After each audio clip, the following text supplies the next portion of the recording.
Hey guys, let's get more news from Miami Heat, but first, don't forget to subscribe to the channel and leave your like.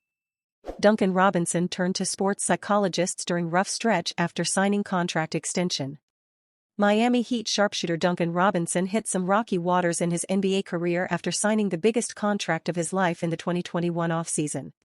The wing lost his spot in the Heat's starting lineup near the end of the 2021-22 season, and his spot in the rotation, let alone the starting lineup, was inconsistent throughout the 2022-23 campaign. But this season, he looks like a brand new player, and each of his last 13 appearances for the Heat have been starts. During his rough stretch, Robinson turned to friends, family, and sports psychologists who he has close relationships with, per the Miami Herald. He spoke about how he navigated that stretch of his career during a time in which he was dealing with heightened expectations and pressure. This was something that I discussed internally with some close friends of mine and my family that for the first time, the goalpost shifted, said Robinson. I was always kind of like the guy coming up or whatever. If I did anything, it was like, oh, well. It's like found money. Look at this undrafted dude, overachiever. I think I let the narrative shift in my mind more than it should have, or I let it influence my own thoughts more than it should have. I have the understanding and perspective to look back now and be like, nothing actually changed and nothing needed to change. I could have just kept being myself. Robinson is currently enjoying perhaps the best season of his NBA career. He's averaging 14.8 points, 2.8 rebounds, and 2.9 assists per game while shooting 47.8% from the field and 42.6% from beyond the arc. Moreover, over his last 13 appearances, since he was inserted into the starting lineup, he's averaging 16.8 points per game to go along with a lethal three-point percentage of 45.3. There was a lot of chatter and criticism directed at Robinson in recent seasons as he failed to live up to the expectations that often come with a contract like his, but the veteran never quit, and he's now turning into a very well-rounded player after once being seen as more of a three-point specialist. Robinson's next chance to add a page to this exciting chapter will come on Wednesday when the Heat play host to the Charlotte Hornets. Miami is a few games over .500 at 13-10 this season. With 4 straight home games coming up, the squad may be able to build some momentum in the coming days. Barring some sort of trade or similar transaction, Robinson's time with the Heat isn't coming to an end anytime soon, so his growth is a wonderful development for all involved parties. Erik Spoelstra turned to rookie Jaquez Jr. when the Heat needed to stabilize. The Miami Heat had been up by 21 in the second half of Wednesday night's win, but the Charlotte Hornets were threatening midway through the fourth quarter. A Gordon Hayward turnaround jumper and Terry Rozier three-pointer cut Miami's lead to 13 with 5:32 remaining, prompting Heat coach Erik Spoelstra to use a timeout. Against these same Hornets on Monday in Charlotte, the Heat let a 12-point lead slip away, forcing them to win yet another game in clutch time. The Heat have played 12 clutch time games this season and have 6 losses in games they led by double digits. That's because the Heat have the league's third-worst point differential in fourth quarters this season. Spoelstra, having just witnessed his group get outscored by 10 in the fourth quarter in Monday's narrow win, didn't want to see an even bigger lead evaporate on Wednesday night.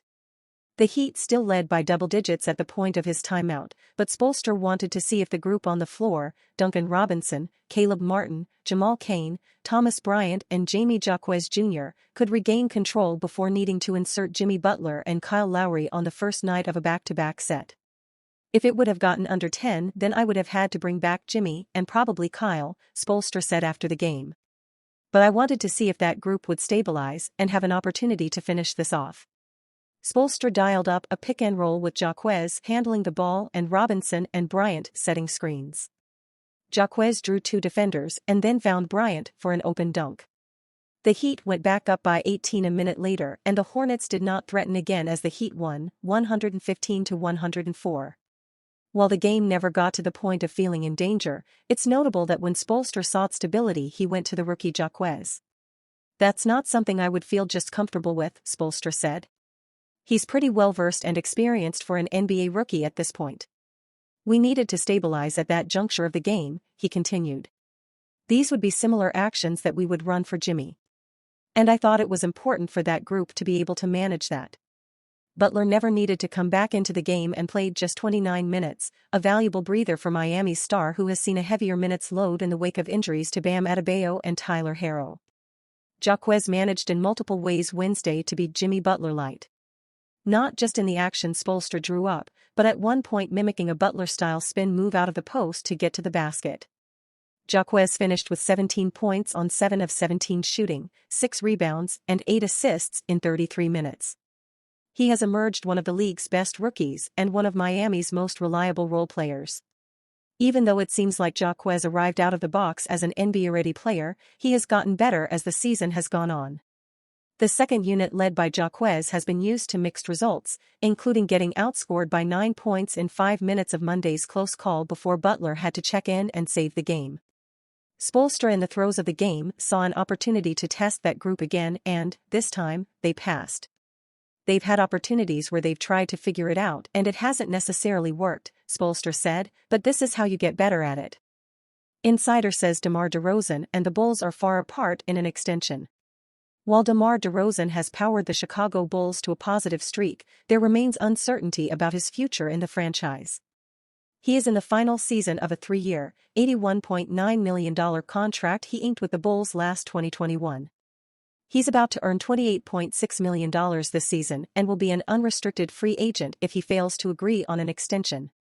Unfortunately, it appears that both the All-Star and Chicago are too distant from any ideas of a potential extended pact with a trade likely on the table.